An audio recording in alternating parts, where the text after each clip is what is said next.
Hi students, I am Pranjal Sachan. I am chemistry faculty. Welcome in our chemistry classes.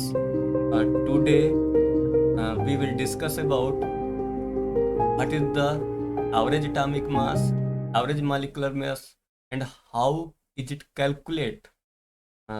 एक हमने examples लिया हुआ है कि एवरेज एटॉमिक मास कैलकुलेट करने का।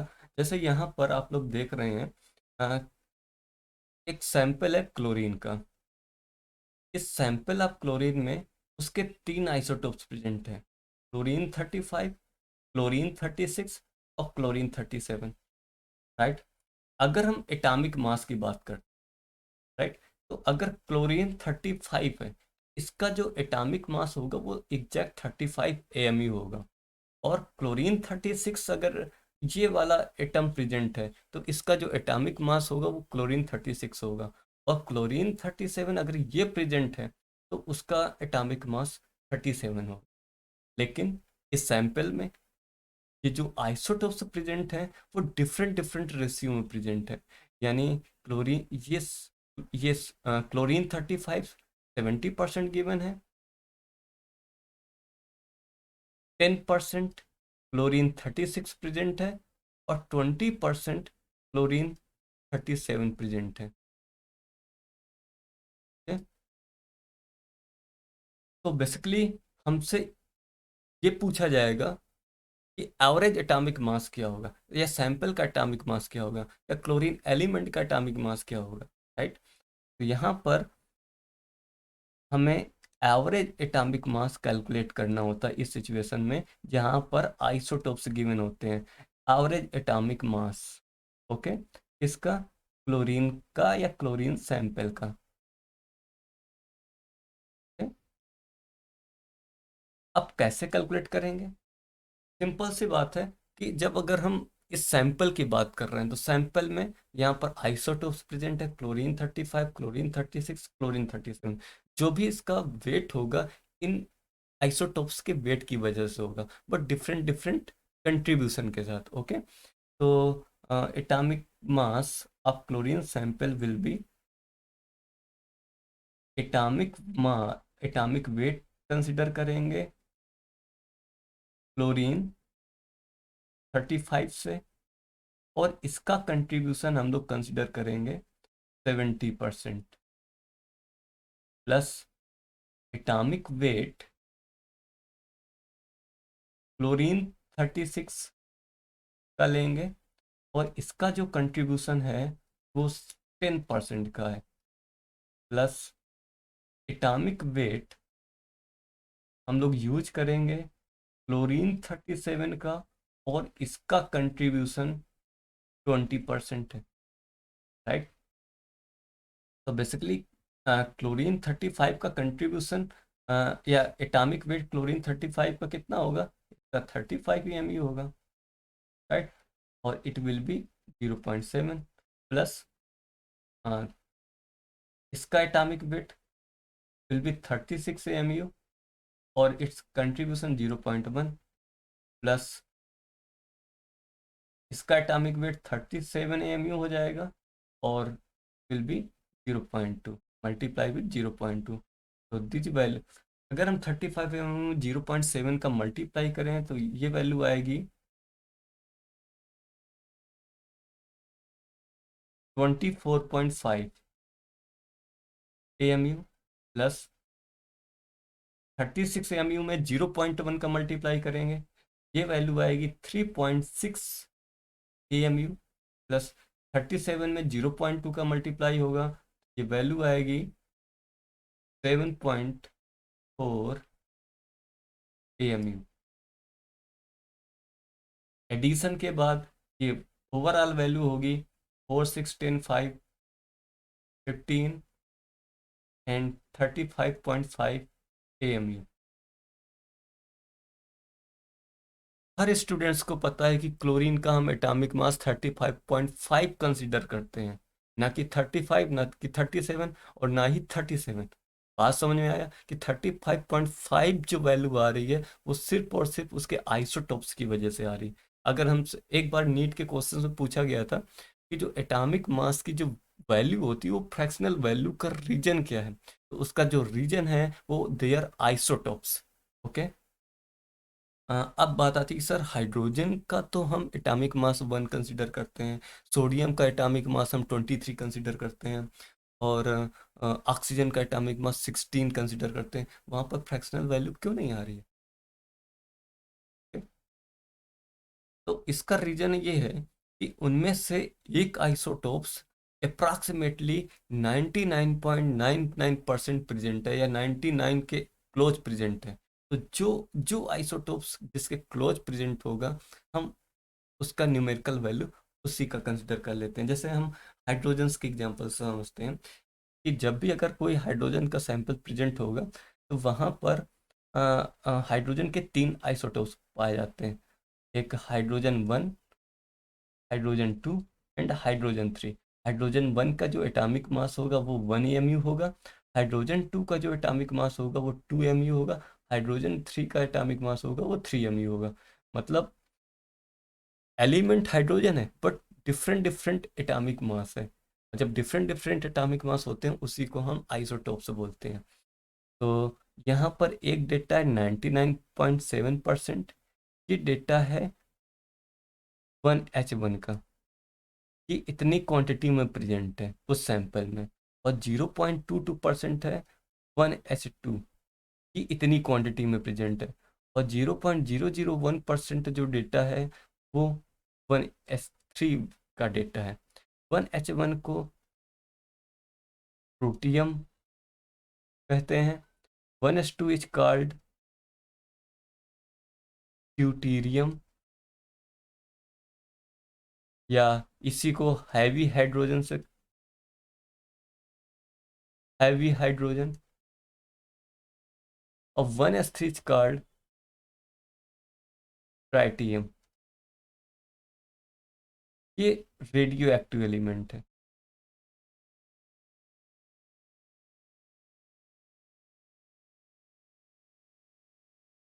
Very very unstable.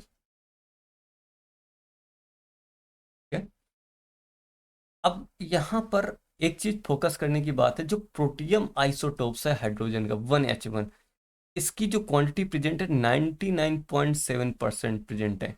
अगर हम इसका कंपैरिजन करें 0.2 और 0.001% को, तो इस डेटा के कंपैरिजन में, हम इन डेटा को हम निगलेक्ट कर सकते हैं, राइट। तो यानी कि जो भी हाइड्रोजन्स का वेट होगा, हाइड्रोजन सैंपल का वेट होगा, वो मोस्टली किस पे डिपेंड करेगा? सिर्फ और सिर्फ इस आइसोटोप से पे डिपेंड करेगा। इस वजह से हम हाइड्रोजन का एटॉमिक मास 1 कंसिडर करते हैं। बात समझ में आई? अगर हम इसको कैलकुलेट भी करेंगे तो आप लोग इजीली कैलकुलेट भी कर सकते हैं कि average atomic weight of hydrogen कितना होगा। हम लोग एटॉमिक वेट कंसिडर करेंगे 1H1 का, और इसका कंट्रीब्यूशन है 99.7%, प्लस एटॉमिक वेट कंसिडर करेंगे 1H2 का, और इसका जो कंट्रीब्यूशन है ये 0.22% है, प्लस एटॉमिक वेट ट्राइटियम का, और इसका जो कंट्रीब्यूशन है 0.001% है, सॉरी 100। सो इसका जो वेट होगा प्रोटियम का, ये 1 mu होगा, और 0.997 में इसका मल्टीप्लाई होगा। इसका जो वेट होगा वो 2 mu होगा, एटॉमिक मास होगा, और इसमें जो मल्टीप्लाई होगा 0.0022 का होगा, प्लस का जो एटॉमिक मास होगा 3 mu होगा, और इसमें जो मल्टीप्लाई होगा 0.00001 का, राइट। तो ये वैल्यू होगी 0.997, ये वैल्यू होगी 0.0044, और ये वैल्यू होगी 0.0003।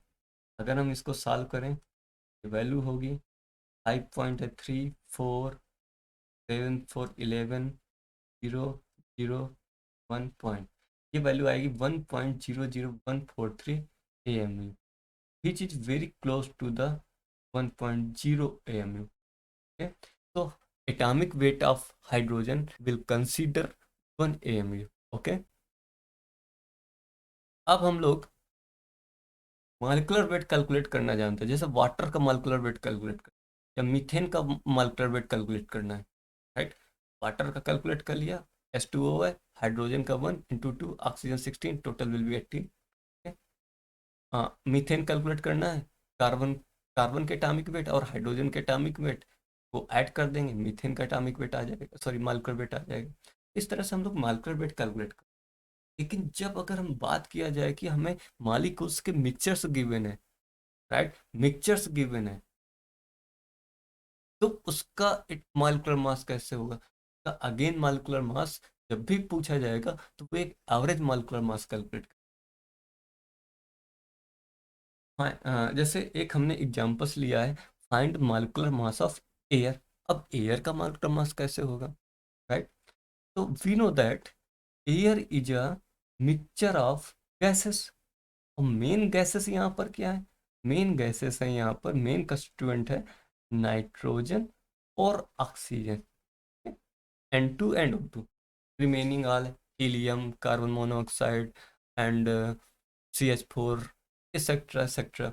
लेकिन ये सारी गैसेस का जो कंट्रीब्यूशन है बहुत ही माइन्यूट क्वांटिटी में, तो मेन जो कंस्टिट्यूएंट है वो नाइट्रोजन और ऑक्सीजन है। तो मैंने अप्रॉक्सीमेटली डेटा लिया हुआ है कि नाइट्रोजन का जो कंट्रीब्यूशन है वो 80% कंट्रीब्यूशन है, राइट। और ऑक्सीजन का जो कंट्रीब्यूशन है वो 20% कंट्रीब्यूशन है। okay? तो मॉलिक्यूलर वेट ऑफ एयर कितना होगा? तो मॉलिक्यूलर वेट ऑफ एयर में कंट्रीब्यूशन हमें नाइट्रोजन का कंट्रीब्यूशन करना है और ऑक्सीजन के मॉलिक्यूलर वेट का कंट्रीब्यूशन करना है। तो it will be molecular weight of nitrogen और and its contribution is 80%, plus molecular weight of O2 and its contribution is 20%. So molecular weight of nitrogen 28.8, sorry,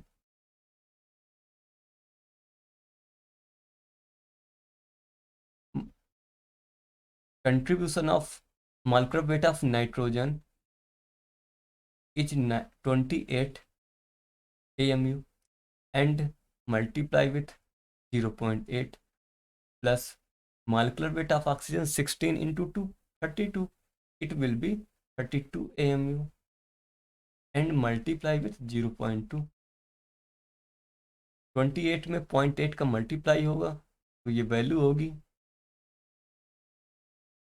22.4 AMU, और 32 में से 0.2 का मल्टीप्लाई होगा तो ये वैल्यू होगी 6.4 AMU। ऐड कर देंगे, ऐड करने के बाद ये वैल्यू आएगी 28.8 AMU। ओके, तो यहाँ पर अगर हमसे पूछा जाएगा कि मॉलिक्यूलर वेट ऑफ एयर कितना होगा, तो molecular weight of air air 28.8 AMU consider करेंगे। That is the answer, that is the molecular weight of air. Okay, अब यहाँ पर जो डेटा है 28.8, ये डेटा आया है जब हमने नाइट्रोजन 80% कंसिडर किया है और ऑक्सीजन 20% कंसिडर किया है। अगर ये रेशियो का कंट्रीब्यूशन चेंज है, डिफरेंट डिफरेंट है, तो ये जो 28.8 का डेटा है ये चेंज हो जाएगा। तो हमें देखना पड़ेगा कि जो क्वेश्चंस में हमें क्या रेशियो गिवन है, क्या परसेंटेज गिवन है। ओके, अगेन एक एग्जांपल में हमने नाइट्रोजन के ऑक्साइड डिस्कस किए हुए हैं, नाइट्रोजन के ऑक्साइड्स लिए हुए हैं, और उसमें कंट्रीब्यूशन जो है वो परसेंटेज में नहीं है, वो रेशियो गिवन है, 1:2:3 का रेशियो गिवन है। जैसे ये क्वेश्चन है, तो यहाँ पर नाइट्रोजन के 3 ऑक्साइड हैं, one oxide here and 2O, and one another one NO, and last one NO2। और ये जो प्रेजेंट है वो एक सैंपल में प्रेजेंट है, और किस रेशियो में प्रेजेंट है, 1:2:3 रेशियो में प्रेजेंट है। तो हमें फाइंड आउट करना है कि molecular mass of sample, right. यानी कि यहाँ पर जो मॉलिक्यूलर मास ऑफ सैंपल होगा वो एक एवरेज मॉलिक्यूलर मास होगा, जो इन तीनों की वजह से होगा, N2O, NO और NO2 की वजह से, और इनके रेशियो की वजह से, इनकी कंट्रीब्यूशन की वजह से। ओके, तो कैसे फाइंड आउट करेंगे, सेम तरीका है। हाँ, ये चेक करना है कि किसका मॉलिक्यूलर वेट का कितना पार्ट हम लोग कंसिडर करेंगे। तो molecular weight of sample will be, molecular wait लेंगे N2O का। हाँ, और इसका कंट्रीब्यूशन कितना है, इसका कंट्रीब्यूशन तो 1 का है, राइट। टोटल कितने पार्ट है, 1+2+3, यानी इसका कंट्रीब्यूशन एक पार्ट है, कितने पार्ट्स में से, 6 पार्ट में से, 1+2+3 parts. And molecular weight of NO का जो कंट्रीब्यूशन है वो 2 पार्ट का कंट्रीब्यूशन, सॉरी, 2 पार्ट का कंट्रीब्यूशन है। तो 2 पार्ट का contribution 1+2+3, okay, plus molecular wait, अगर हम NO2 की बात कर रहे हैं, इसका कंट्रीब्यूशन 3 पार्ट का है, 1+2 1+3, okay. So molecular weight of N2O will be nitrogen 14 and its double 28 and oxygen 16. So total will be its molecular weight 44 AMU into 1/6 plus molecular weight of NO nitrogen atomic weight 14, oxygen 16. So total will be 30 AMU into 2/6 plus यहाँ पर NO2 का molecular weight होगा nitrogen 14, oxygen 32, so total will be 46 AMU into 3/6। 44 में 6 का divide करेंगे तो ये value होगी 7.34,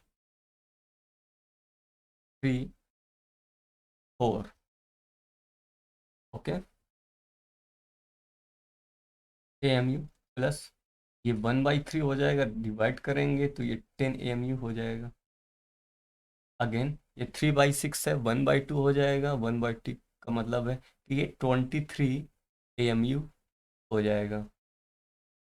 अगर हम काउंट करें तो ये हो जाएगा 23, 10, 33 और 7 40, यानी ये वैल्यू हो जाएगी 40.34